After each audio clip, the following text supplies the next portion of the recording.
Hey everybody, how's it going? Welcome to another episode of The Finishing Blow. Hopefully you guys are having a good week. It's been crazy, but hey, I managed to follow up on the website and a lot of great stuff I want to cover, so hopefully you guys had a good week and it wasn't too dramatic, but I'm just going to dive into it as I always do because there's a lot of stuff to cover and not as much stuff as last time, but still a fair amount, so bear with me here.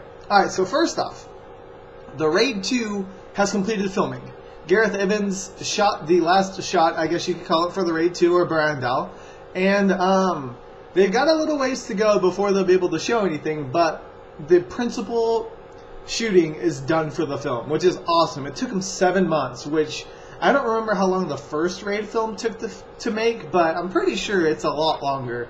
But granted, you've got car chases, you've got a lot of ridiculous stuff in this next film, so it makes sense, and obviously the guys want to raise the bar, do something different, and make it exciting, and hopefully surpass the original Raid film, which is going to be very tough. So anyways, yeah, it's going to be awesome. I'm excited to see it. I hope that we get like a little teaser or something soon, but as I said, shooting has finished for the Raid 2, which is great news.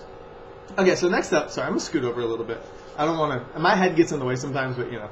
Whatever. So, anyways, a new trailer for Unbeatable came out, and this is a movie that I've kind of been keeping track of, but I should probably do better with. It's an interesting concept, and it's a story that's been done before. It's nothing special, but the way Dante Lamb is handling it, I think, is very different. It's not pushing that whole fight aspect of it. You know, it's got the fighting and the training and the back to old school kind of like Rocky training that's in there, but it also has those emotional tones, and this new trailer shows both aspects of that, and I really appreciate that. You know, they're not showing a martial arts film just to be a martial arts film, which I think is great. But it's not just a drama either. It's going to have some really good fights in it. I'm excited to see what happens with this film. I'm going to be keeping a close eye on it. Hopefully I can grab a copy of it to review and let you guys know how it is. But if you guys watch it before I do, feel free to sound off in the comments. Let me know if you like it or not. Because I'm really curious if it's good or not. Because sometimes with the drama ones, you can't tell. But since it's Dante Lamb, I have a little bit more faith in this film than, I guess, other films. Alright, so anyways, following that up, did another fight of the week this week, which we had LVP Stunts practice fight, and then also the epic chick fight, which was the homage to Family Guy. If you have not seen those, they are awesome, and you should definitely check them out. You won't be disappointed, especially if you're a Family Guy fan. You will enjoy those that video. But LVP Stunts is equally as awesome. I love their fight and the whole. It's a test scene, and they got a whole story to it, so I think it's awesome. But anyways, check those out. All right, next up. Another trailer that I want to talk about, which is Ip Man: The Final Fight. It's being brought to the States by Wolga USA, which I love. I love the fact that these guys are so fast when they bring films to the States. And they don't beat around the bush, they don't try to cut stuff or change the music, or even, you know, I'm sure it'll have English dub. But I love the fact that, like, the trailers most of the time have just the subtitles, which I think is great. You know, they're sticking to their roots. So, anyways, there's a trailer for that, Ip Man: The Final Fight. It looks good. I haven't watched this yet. And I like Anthony Wong as an actor. I feel like he's going to be able to bring something different to this film. The only thing that makes me a little bit worried about it is the fact that it was directed by the same person who did A Legend Is Born, which was the prequel to the Ip Man trilogy, the Ip Man films. And I didn't like it as much. I felt like it was too wire heavy and just didn't feel right, I guess you could say. So I have a little bit more faith in Anthony Wong, but I'm not saying A Legend Is Born was bad. It just wasn't as good as the Donnie Yen films that have been made, and they're trying to make like a prequel that has connection to it, and I don't think it worked out too well. So anyways, I'm really curious. I have not seen, I guess, the final moments of Master Ip, so I don't know if this one's going to be like historically accurate or not, but I haven't read into that too much. I should do that. I should read from time to time, maybe. But anyways, yes, there's a trailer. You should check it out. It looks very awesome. So, next up, I got the honor, I guess you could call it, or the privilege, of checking out Sins of a Dragon, which was by Platypus Underground, and they asked me to do a review for their short film, which I did. So, I went ahead and posted that earlier in the morning. So, be sure to check it out. There's a trailer there you can check out. You can go to their site, read their biography.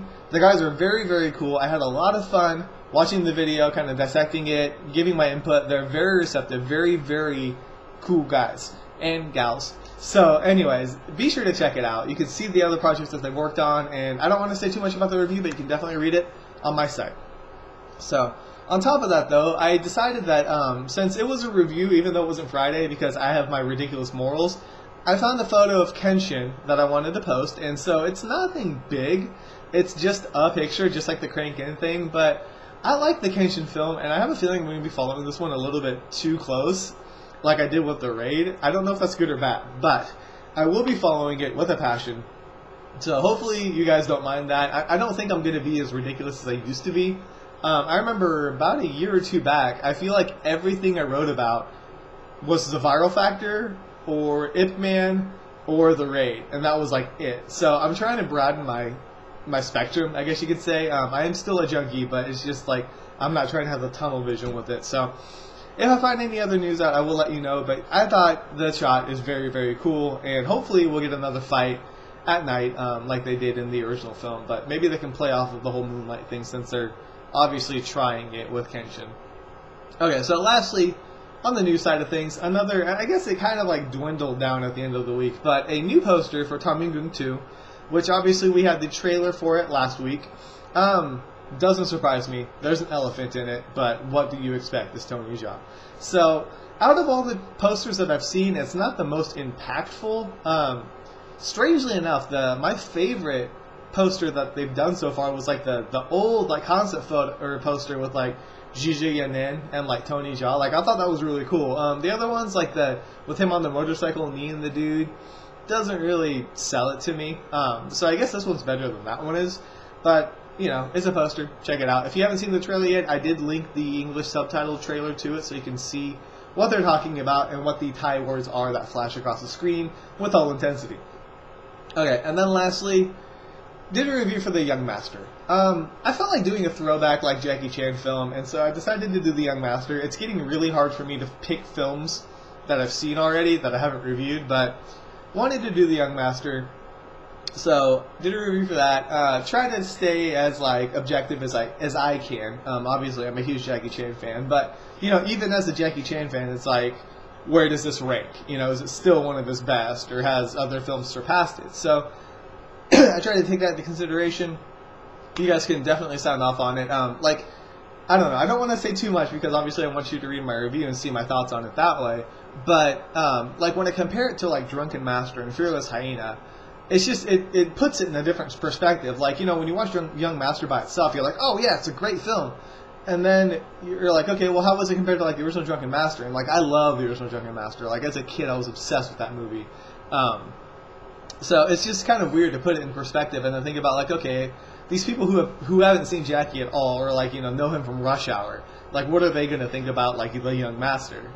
It's interesting to see that perspective because like there's definitely this shift in how people watch movies. Even with me, I'm not too into like the old Bruce Lee films, and it's nothing against Bruce Lee. Like I respect the guy as a martial artist, but when you watch the movies now, so much has changed and the pacing is so different. I think it resonates differently with people who have watched it when they were younger as opposed to people who watch it like today. Like if I showed a 10-year-old Enter the Dragon, is it going to have the same impact? I don't think it would. But it's just weird and interesting thing about things like that. And I still, though, that does not justify remakes. Ever. Okay? Like if you want to watch a movie, you should watch it the way it was filmed originally and the way that people enjoy it. So that's all I got. Hopefully you guys have a good week. I actually have to get ready to see my brother. I think I'm going to see him this weekend. He's supposed to be in town. Haven't seen the man in like 4 or 5 years. But he's a rapper. I don't know if I told you guys that. I think I did. But he's a rapper and he is doing a, I don't know, music video or recording a song or something like that. So he's supposed to be in town and I'm supposed to meet up with him. But he's actually the one that did the intro to the Fight of the Week. If you guys have seen my Fight of the Week videos, he made the beat and he edited the video and did all that. So yeah, that was my brother. So maybe I'll see him for the first time in forever. Because with technology, you don't have to just email people and get stuff done. So, alright, that's all I got. I'm done rambling. hopefully you guys have an awesome week. I got a lot of fun stuff in store for you. I'm going to try and buckle down to get it all done, but we'll see how much time I have in my schedule this week, because I don't know what I'm doing. So, anyways, you guys stay awesome. Thank you so much for watching these videos and for following the site.